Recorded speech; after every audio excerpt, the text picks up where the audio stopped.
Hello everyone, welcome to Kumari's Kids channel. Today's story is going to be about Rapunzel. I know some of you know this story. Okay, let's get started.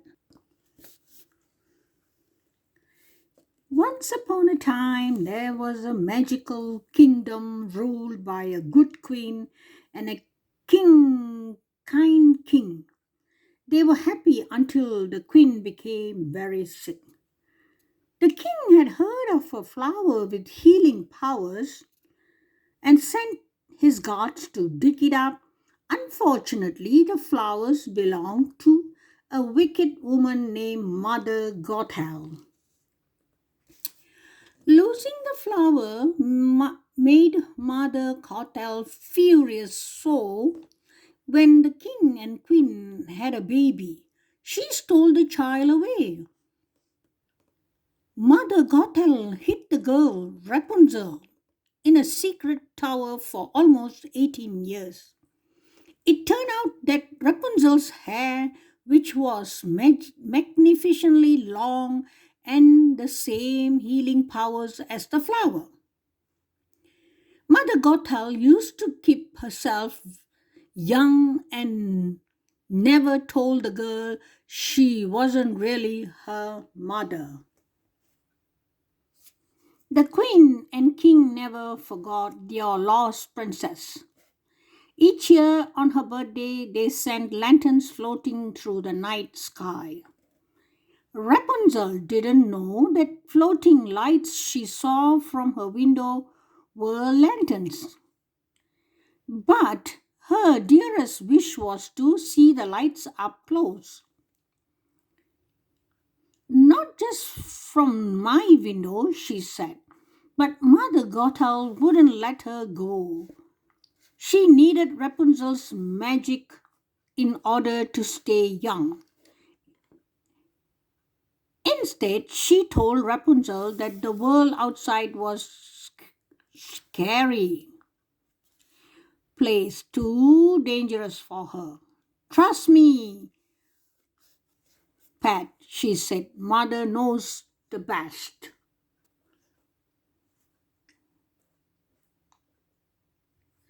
One day, Mother Gothel went away before long. Someone climbed the tower. He slipped through the window.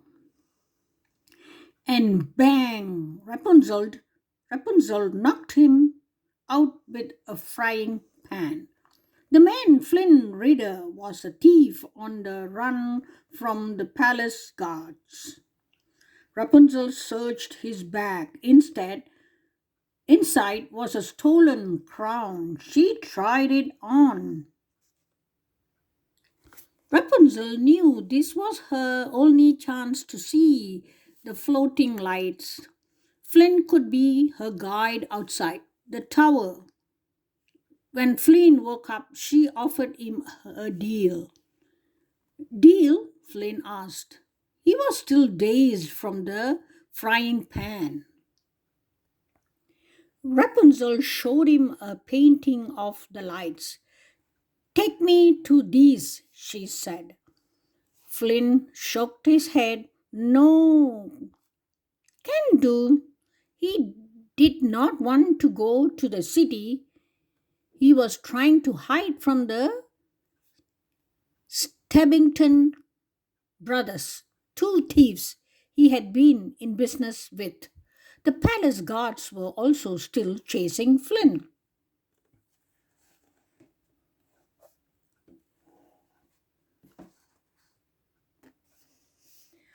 But Rapunzel had a bargaining chip.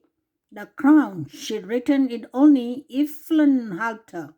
So Flynn reluctantly climbed down the tower, and Rapunzel used her hair to lower herself to the ground. The outside world was like a dream come true to her.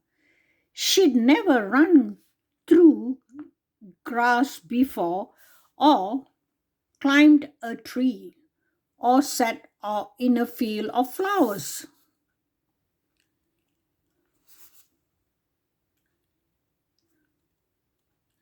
Still, she felt nervous.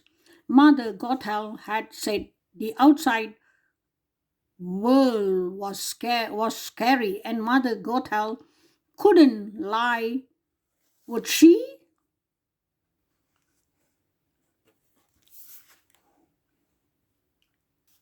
Flynn tried to frighten Rapunzel into going home.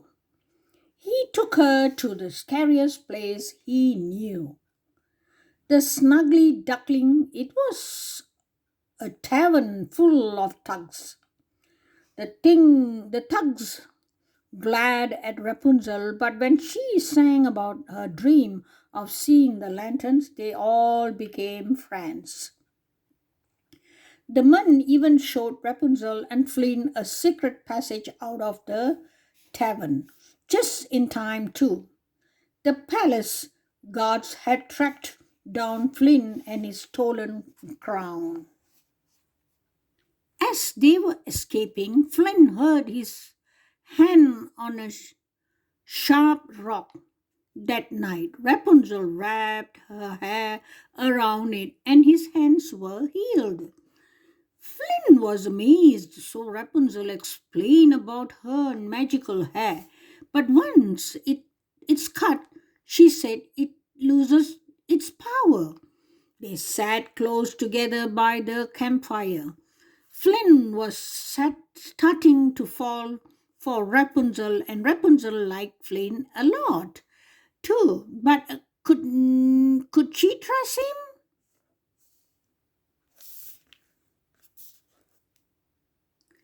Meanwhile, Mother Gothel had discovered that Rapunzel was gone.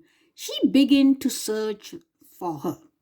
The next morning was Rapunzel's birthday. Flynn led her to town, which was just as wonderful as the woods. She and Flynn danced and ate cake, and then they took a boat to watch the lanterns. For the best day of your life, I figure you should have a decent seat, Flynn said.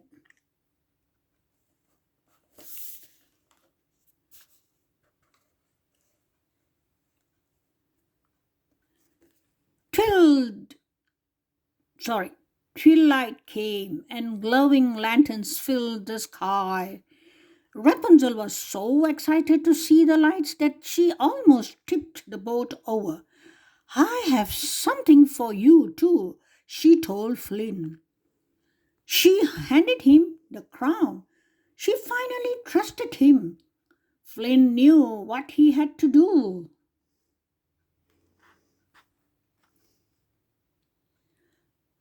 Flynn went ashore and tried to give the crown to the Stebbington brothers. But the thieves knocked him out. Then they found Rapunzel, convinced her that Flynn had given her up. A fair trade, they said. A crown for the girl with the magic hair. No, Rapunzel cried. She tried to run away, but she couldn't. Thump, crash. Mother Gothel rushed in. She rescued Rapunzel from the thieves.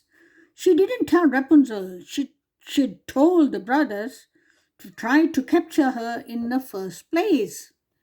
Mother Gothel and Rapunzel returned to the tower.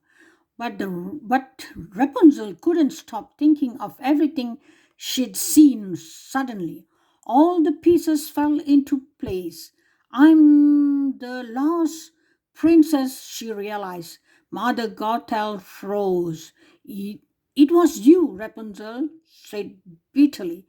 I should have been hiding from you. Instantly, Mother Gothel stopped pretending to be nice. She tied up Rapunzel. Soon, Flynn came to the tower looking for Rapunzel. Mother Gothel heard him. Rapunzel knew she could heal Flynn with her hair. I'll stay with you, she promised. Mother Gothel, just let me save him. Swear it, Mother Gothel said, and Rapunzel did. Flynn refused to let Mother Gothel win, grabbing a shard from a broken mirror. He sliced off Rapunzel's hair. Immediately it turned brown. What have you done? Mother Gothel shrieked as Rapunzel's hair lost its power. Mother Gothel became very, very old. Soon she was gone. Rapunzel held Flynn tight without her hair. She couldn't heal him. He slipped away. A single tear fell from her face. It landed on Flynn and began to glow. His eyes opened. The magic in her tear had saved him. Overjoyed, Rapunzel and Flynn soon went to the palace. Rapunzel was welcomed by the king and queen, her real mother and father. They couldn't have been happened to have their daughter back. She wasn't the baby they'd lost anymore, but she was a lovely princess. And although Rapunzel's hair was no longer magical, she was still the most enchanting girl Flynn had ever met. Okay, this is the end of Cinderella Rapunzel story. I will see you guys in the next storytelling. Bye.